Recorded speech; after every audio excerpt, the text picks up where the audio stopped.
દાદાને તો એવું થઈ ગયું. પછી મેં દાદાને કીધું, દાદા તમે ઓલી દવા લ્યો છો ને એ ન લેતા. કેમ? મને કે એનાથી જ મને સારું થાય. મેં કીધું દાદા એ બરોબર નથી. લે સારું થાય ને બરોબર નથી કયો છો? હવે દાદા કોઈ વાત માને નહીં. પછી તો બંધ કરાવી, પણ બંધ કરાવી એટલે દુખવા માંડ્યું. અને સ્ટીરોઇડ બંધ કરો એટલે દુખતું હોય એથી 2-3 ગણું વધુ દુખવા માંડે. પછી તમે હાલી જ ન શકો. હવે કરવું હું? મુશ્કેલી મોટી થઈ ગઈ. પછી દાદાને તો પહેલી વાત એ જ હતી કે મેં દવા બંધ કરી એટલે હવે મને દુઃખ છે, હું હાલી નહીં શકું આમ તેમ. પછી કીધું આને છે ને પ્લેસિબો કીધું, એ આને આપો. પછી એ ખાંડની ગોળીઓ ને એવું બધું એને આપ્યું. હકીકતમાં એ દવા જ નહીં, પણ કીધું જો દાદા આ હારા મારી કંપનીની દવા આવી છે, તમે લ્યો. પછી દવા લેવા માંડે. પછી અમુક માનસિક હોય ને એ કે હવે સારું છો, બસ કે ધોબાકા દો, બધું સારું થઈ જાય. ભગવાનને પ્રાર્થના કરશું. હાવ ગુજરી જાવ એના કરતા છે ને થોડુંક દુઃખે સારું. ભલે દુઃખે પણ ભજન થાય, થોડુંક લાંબુ જીવીએ તો કસર ટળી જાય ને પછી મરીએ તો ધામ મળી જાય. આમ સમજાય વાત એને. ખ્યાલ આવે વાલા? બીજું શું કરવું? માટે શિક્ષાપત્રીને બહુ ધ્યાનથી વાંચવી. ક્યાં થૂકવું એ શીખવાડ્યું, ક્યારે જાગવું એ શીખવાડ્યું, કોની દવા લેવી એ શીખવાડ્યું. બધું બાપા કહી ગયા છે, બરાબર? અને અન્નધનનો સંગ્રહ કરવો. દુનિયા આખી ત્યાગના મોટા ભૂંગળા ફૂંકે છે, હવે ટાણે મારો વાલો એમ બોલ્યા કે ત્યાગ રાખવાનો ત્યાગીઓને. સંસારીઓએ તો અન્નનો ધન વગેરેનો સંગ્રહ કરવો. પણ આ આજ્ઞા પડતી નથી. એના મુખ્ય કારણો શું છે એ મારે તમને કહેવા છે. પહેલી વાત તો એ આજ્ઞાની ગંભીરતા જ નહીં. એક કરડે એક ગંભીરતા જ નહીં. આજ્ઞામાં કેટલી તાકાત છે એનો એને કોઈ અંદાજ નહીં. મોટી મુશ્કેલી આ છે. એક આજ્ઞા પાળવાથી કેટલો નફો થાય અને એક આજ્ઞા ટાળવાથી કેટલું નુકસાન થાય એની આને ખબર જ નહીં. આ શું આજ્ઞા પાળે? ના ભાઈ, ન પડે આનાથી આજ્ઞા.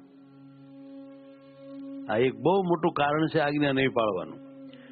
મને તમને આજ્ઞાની કિંમત શું છે, એને પાળવાથી કેટલો ફાયદો થાય છે અને એને લોપવાથી કેટલું નુકસાન થાય છે, કેટલું દુઃખ આવે છે, કેટલી આપણી બદનામી થાય છે, આપણું જીવન કેટલું બગડી જાય છે, આપણું કલ્યાણ બગડી જાય છે, આ બધી કાંઈ ખબર જ નહીં ભાઈ. એનાથી આજ્ઞા કેવી રીતે પડે?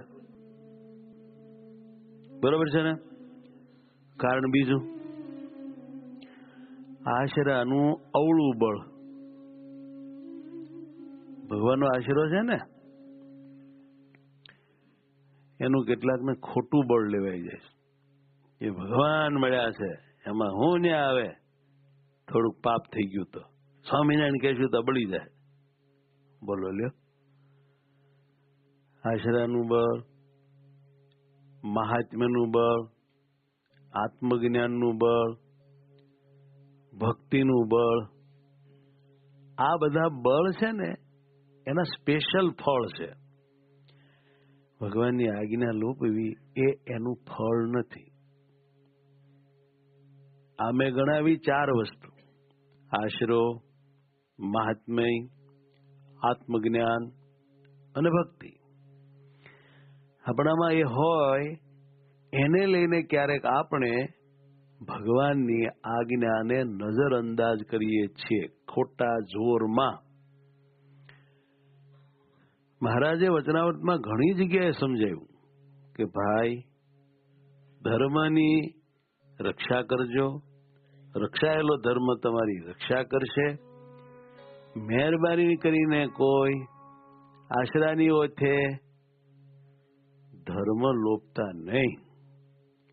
જે ભગવાનનું બળ લઈને ખોટા કરે ધર્મને એને તો અસુર જાણવો અને એને એમ કહી દેવું કે તમે તો અસુરનો પક્ષ લીધો છે, માટે અમે તમારી વાત નહીં માનીએ એમ કહીને તે આસુરીની વાતને ખોટી કરી નાખવી.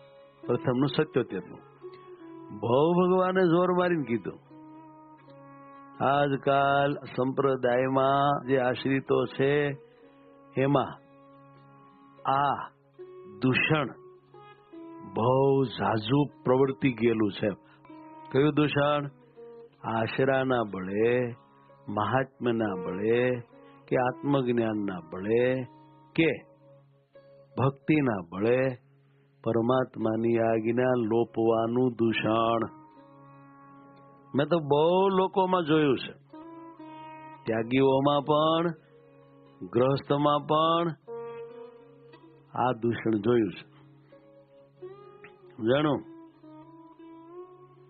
એક ત્યાગી હતા, તે થોડું વ્યસન કરતા હતા. તો એક નિર્વસની હરિભક્તે એમ કીધું કે સ્વામી, તમે સાધુ થઈને વ્યસન કરો છો. ત્યારે એ થોડા ભણેલા હતા, વેદાંતાચાર્ય જેવા. તેને કહ્યું, ભલામણા તમને ગ્રહસ્થને ખબર ન પડે કે આમાં સ્વામી તમે તમાકુ ખાઓ એમાં અમારે શું ખબર ન પડે? અમે તો નહીં ખાતા. તો કે જો ભાઈ, દેહનો ધર્મ દેહ બજાવ્યા કરે, આત્માનો ધર્મ આત્મા બજાવે.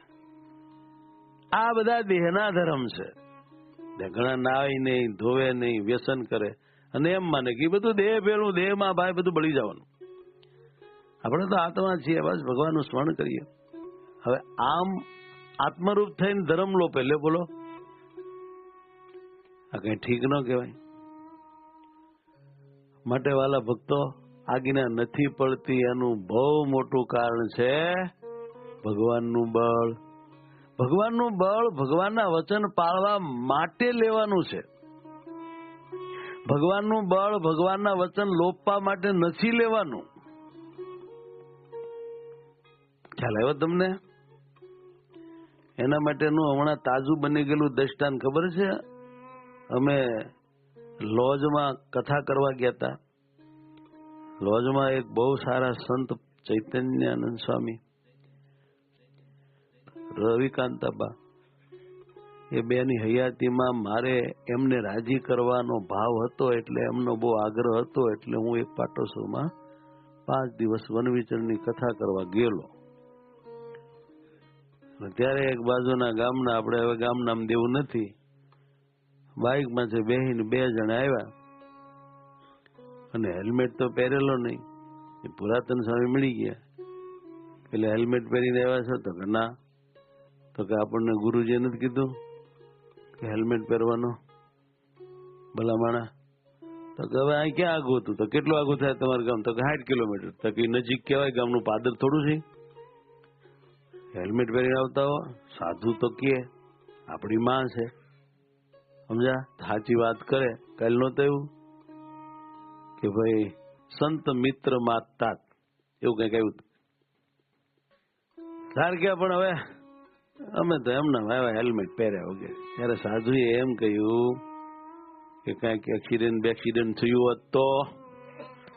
ત્યારે એને આશરાનું બળ પ્રકાશ્યું. એ કે હવે મહારાજ મળ્યા, આવા ગુરુજી મળ્યા, હવે કાંઈ ન થાય કે. એટલે આ મહારાજના અને ગુરુજીના બળે, મહારાજની અને ગુરુજીની જ આજ્ઞા લોપવાનું કારસ્થાન છે. શું કહેવાય આને? કારસ્થાન. એક ભયંકર ભૂંડી આદત. જેના જેનામાં આવા હેવા હોય ને, એનાથી આઘા રહેવું. કેમ જે આનું ભગવાને અસુર કહીને ખંડન કરેલું છે. શું? કે ભગવાનના બળે ભગવાનની આજ્ઞા લોપનારા બધા અસુર છે. ભગવાનનું બળ ભગવાનના વચન લોપવા માટે નથી લેવાનું યાર. ઊંધું બળ લ્યો તમે, ખોટી વાત છે.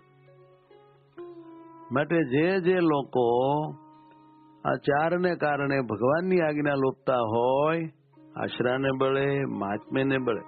મહાત્મ્યને બળે કોને આજ્ઞા લોપી કહેવાય ખબર છે?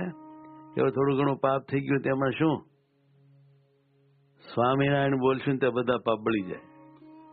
આમ ઘડીક મૂર્તિ સંભાળશું ને ત્યાં બધા બળી જાય. થઈ ગયું મહાત્મ્યને બળે પાપ.